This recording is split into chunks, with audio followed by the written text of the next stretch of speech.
Yan. Kalmanan dagat ito. At medyo maulap rin sa parting Samar. Sana yung kalapan na yan ano rin ang hangin pupunta rito para kumaliw-liw naman yung ating kalangitan. Sana makarating yung kapalang ulap na yan para ayos. Sabi ko, andito na tayo sa may parting San Jose. Yan, San Jose. Wala na tayo sa ating spot, sa ating fishing grounds. Kaya sabi ko, update na tayo sa binta natin isda kapon ko. Ayaw yung isda natin kapon ko, buminta ng 4K, sobra. May sobra pa.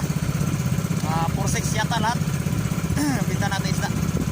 So ayos, sulit yung pangisda natin kapon at pagod natin. So ayos, binigyan tayo ng magandang blessing ni Lord kapon pagkalipas ng Pasko. So sana kayo amigo, ganun pa rin, sumibat pa rin isda. At tuloy-tuloy lang yung pangisda natin hanggang bagong taon para makaipon at may panggastos na naman. So may panghanda pa amigo ngayong New Year. There we go. Balikan natin amigo yung dating spot natin sa parting Rosa. So doon pa rin tayo lalaot ngayon at baka sumipat yung isda doon. Ngayon maaga tayo ngayon. Kanina umalis tayo doon sa lugar natin.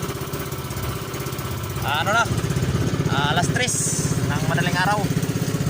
So ngayon alas 5 pa lang umaga. So yun, sana magkarami tayong araw na to at kagaya kahapon sana sumibat pa rin isda no? At ayos naman yung ating paglaot at sana ibigyan tayo ni Lord ng magandang blessing ngayong araw na to.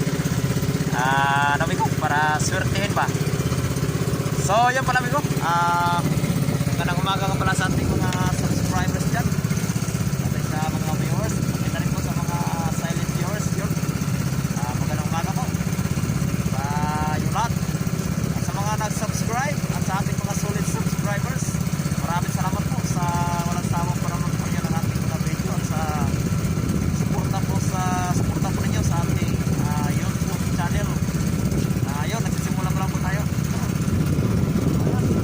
At maganda naman yung takbo ng ating mga vlog. There we go. At yung laylay pa yung tatakboy natin. Mga kalating oras pa simula dito sa may parting San Jose. Yan, San Jose Samar. Yan. Ay, maganda yung mga kalapan. Sana